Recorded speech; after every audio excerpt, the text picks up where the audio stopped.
Bangla Python টিউটোরিয়ালে আমরা UDF বা ইউজার ডিফাইন্ড ফাংশন নিয়ে আলোচনা করেছিলাম শেষ দুটো ভিডিওতে। আজকের ভিডিওতে ইউডিএফ সম্পর্কেই আলোচনা করব, তবে এটি ইউডিএফ এর শেষ ভিডিও। এই ভিডিওটি দেখার আগে অবশ্যই ইউডিএফ এর পার্ট 1 এবং পার্ট 2 দেখে নিতে হবে।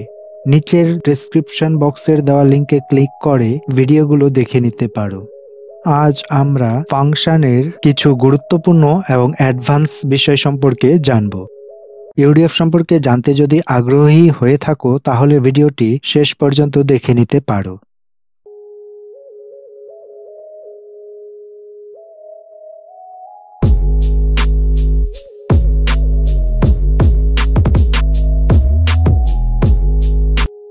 তোমরা স্ক্রিনে দেখতে পাচ্ছ ফুল নেম নামে একটি ফাংশন রয়েছে এবং এর মধ্যে তিনটি আর্গুমেন্ট রয়েছে, এফ নেম, এম নেম এবং এল নেম। ফাংশনটি যখন তৈরি করা হয় এবং ফাংশনের নামের সঙ্গে যে আর্গুমেন্টগুলোকে পাস করে দেওয়া হয় সেগুলিকে বলা হয় ফর্মাল আর্গুমেন্ট। পরবর্তীতে ফাংশন কল করার সময় যে আর্গুমেন্টগুলো দেওয়া হয় সেগুলিকে বলা হয় অ্যাকচুয়াল আর্গুমেন্ট। এখানে ফর্মাল আর্গুমেন্টের মধ্যে রয়েছে এফ নেম, এম নেম এবং এল নেম, এবং অ্যাকচুয়াল আর্গুমেন্টের মধ্যে রয়েছে দীপক, কুমার, অধিকারী। এটিকে যদি রান করা হয় প্রোগ্রামটি অনায়াসেই চলে যাবে এবং প্রিন্টও হয়ে যাচ্ছে। আবার আমরা চাইলে অ্যাকচুয়াল আর্গুমেন্টগুলো ফর্মাল আর্গুমেন্টের এগেনস্টে স্পেসিফাই করে দিতে পারি, অর্থাৎ এইভাবে এফ নেম ইকুয়াল তারপর ভ্যালুটা দিয়ে দিতে পারি দীপক। প্রত্যেকটাকে এইভাবে স্পেসিফাই করে দিতে পারি। এইভাবে পাস করার একটি সুবিধা হলো ভ্যালুগুলো এলোমেলো হবার চান্স থাকে না। অর্থাৎ আমি এল নেম ইকুয়াল অধিকারী এটি শেষে না লিখে প্রথমে যদি লিখে দিই সেক্ষেত্রেও কোনো প্রভাব পড়বে না, এবং যখন প্রোগ্রামটিকে রান করা হবে এল নেমের জায়গাতেই অধিকারী প্রিন্ট হবে। এখানে যে এফ নেমটি দেখতে পাচ্ছ এটি হলো কিওয়ার্ড, এবং দীপক লেখাটি দেখতে পাচ্ছ এটি হলো আর্গুমেন্ট। অর্থাৎ কিওয়ার্ড এবং আর্গুমেন্টের একটি পেয়ার রয়েছে এখানে। আমরা যদি শুধু ভ্যালুটাকে এখানে পাস করি, আর্গুমেন্টগুলোকে পাস করি কিওয়ার্ড না দিয়ে, যেটা তোমরা দেখতে পাচ্ছ দীপক, কুমার, অধিকারী, সরাসরি এইভাবে লিখে দিই, এইভাবে পাস করাকে বলা হয় পজিশনাল আর্গুমেন্ট। এই ক্ষেত্রে প্রত্যেকটি পজিশনের আলাদা একটি ভ্যালু রয়েছে বা ইন্ডেক্স রয়েছে। যেমন প্রথম যে ভ্যালুটি রয়েছে তার ইন্ডেক্স নাম্বার হবে 0, দ্বিতীয়তে যে ভ্যালুটি রয়েছে তার ইন্ডেক্স নাম্বার হবে 1, এইভাবে পরবর্তী আর্গুমেন্টগুলোর ইন্ডেক্স নাম্বার 2, 3, 4 করে বাড়তে থাকবে। এখানে আমরা যদি শুধুমাত্র কুমারের আগে এম নেম ইকুয়াল কুমার করে দিই তাহলে কি হবে? প্রোগ্রামটিকে সেভ করে রান করলে একটি এরর দেখতে পাচ্ছ এখানে লেখা আছে syntax error, positional argument follows keyword argument. অর্থাৎ এইভাবে যদি তোমরা পাস করতে চাও, অর্থাৎ সবগুলোর আগে কিওয়ার্ড পাস না করে নির্দিষ্ট কোনো ভ্যালুর আগে কিওয়ার্ড পাস করতে চাও, সেই ক্ষেত্রে পজিশনকে আগে রাখতে হবে, তারপর কিওয়ার্ড দিতে হবে। ব্যাপারটি একটি উদাহরণ দিয়ে বোঝানোর চেষ্টা করছি। এইখানে দেখো দীপক লেখা রয়েছে, এইখানে কুমার লেখা রয়েছে এবং এইখানে অধিকারী লেখা রয়েছে। কুমারের আগে এম নেমটি দেওয়া হয়েছে, এম নেম ইকুয়াল কুমার, কিন্তু অধিকারী এবং দীপকের আগে কোনো কিছু নেই। তাহলে দীপক এটি একটি পজিশনাল আর্গুমেন্ট এবং অধিকারী এটিও একটি পজিশনাল আর্গুমেন্ট। যেহেতু এর আগে একটি কি দেওয়া রয়েছে সেজন্য কুমার হয়ে গিয়েছে কিওয়ার্ড আর্গুমেন্ট। এই ক্ষেত্রে পজিশনাল আর্গুমেন্টগুলোকে আগে রাখতে হবে এবং কিওয়ার্ড আর্গুমেন্টকে শেষে রাখতে হবে।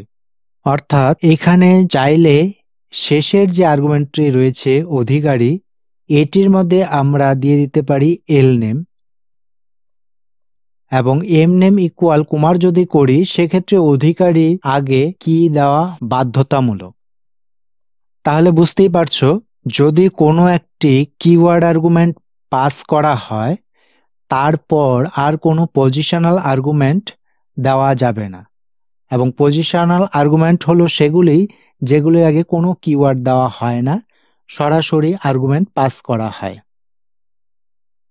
আরেকটা ব্যাপার তোমরা আগেই দেখেছো, ফর্মাল আর্গুমেন্ট হিসেবে নিয়েছি তিনটি, এফ নেম, এম নেম এবং এল নেম, এবং অ্যাকচুয়াল আর্গুমেন্টও নিয়েছি তিনটি, দীপক কুমার অধিকারী।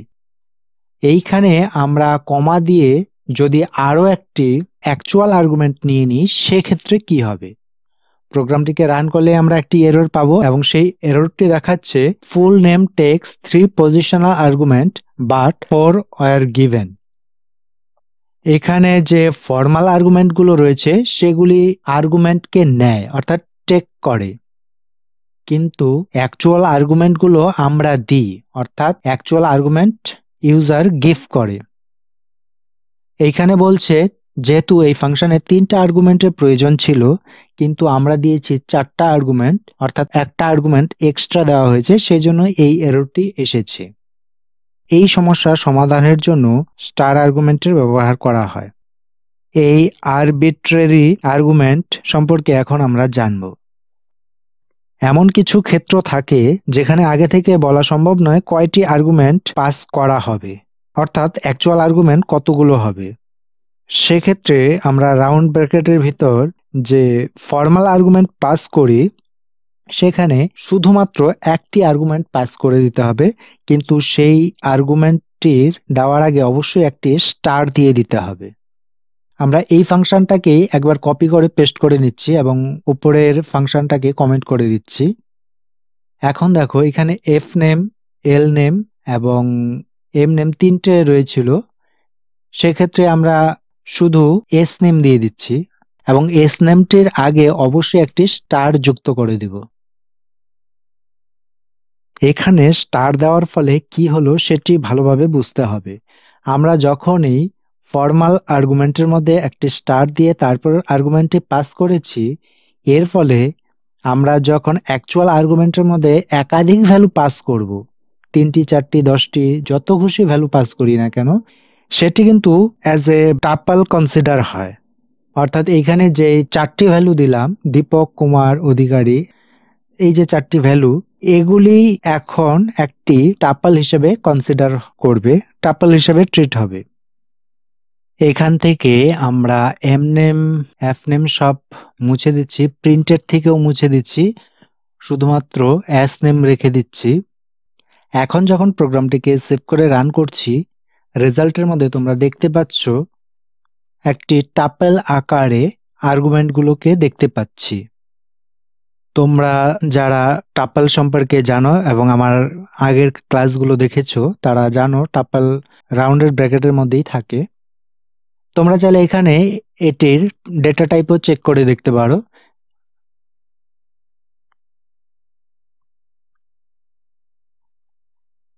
এখন এখানে তো দেখতেই পাচ্ছ রেজাল্ট আমরা একটি টাপল আকারে পেয়েছি।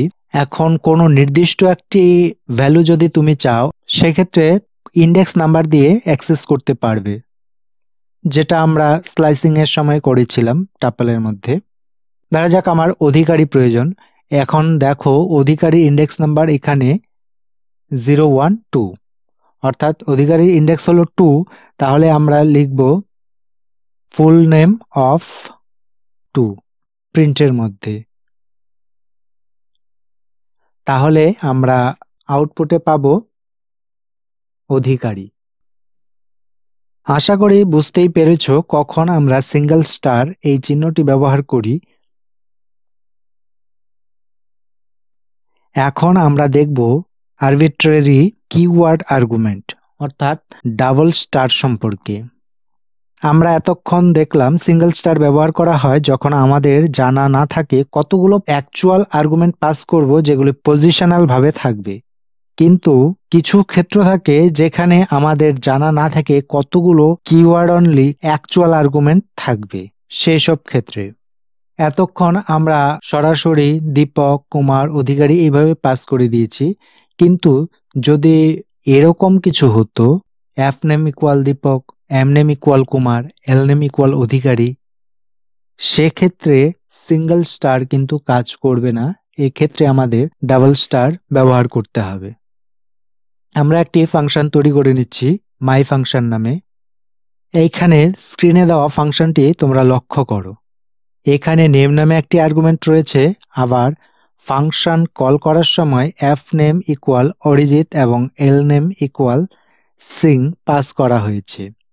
এখানে দুটো কিওয়ার্ড আর্গুমেন্ট পাস করা হয়েছে। প্রিন্ট করছি নেম অফ এল নেম। এখন প্রোগ্রামটিকে রান করলে খুব পরিচিত একটি এরর দেখতে পাচ্ছ, expected keyword argument F name. এখানে একটি স্টার ব্যবহার করলেও একই এরর আসবে, কারণ এখানে একটি আর্গুমেন্ট দেওয়া আছে কিন্তু কল করার সময় একাধিক কিওয়ার্ড এবং ভ্যালু এর পেয়ার দেওয়া আছে। যদি এই কিওয়ার্ডগুলো না দিয়ে শুধু ভ্যালু থাকতো তবে কিন্তু একটি স্টার দিয়ে প্রোগ্রামটি রান হয়ে যেত। এক্ষেত্রে কিন্তু ডাবল স্টার লাগবে। এখন যদি দুটো স্টার দিয়ে প্রোগ্রামটিকে সেভ করি এবং রান করি তাহলে প্রোগ্রামটি খুব ইজিলি রান হয়ে যাচ্ছে এবং কোনো রকম এরর আসছে না। আশা করি সিঙ্গেল স্টার এবং ডাবল স্টারের ব্যবহার তোমরা বুঝতে পেরেছো।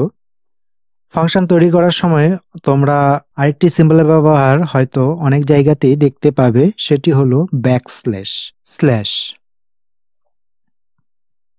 এই স্ল্যাশ কখন ব্যবহার করা হয় বা কেন ব্যবহার করা হয় সেটি এখন আমরা জেনে নেব। আমরা একটি ফাংশন তৈরি করছি এ নামে এবং এর মধ্যে দুটো আর্গুমেন্ট পাস করছি, এক্স এবং ওয়াই, এবং প্রিন্ট করছি এক্স প্লাস ওয়াই।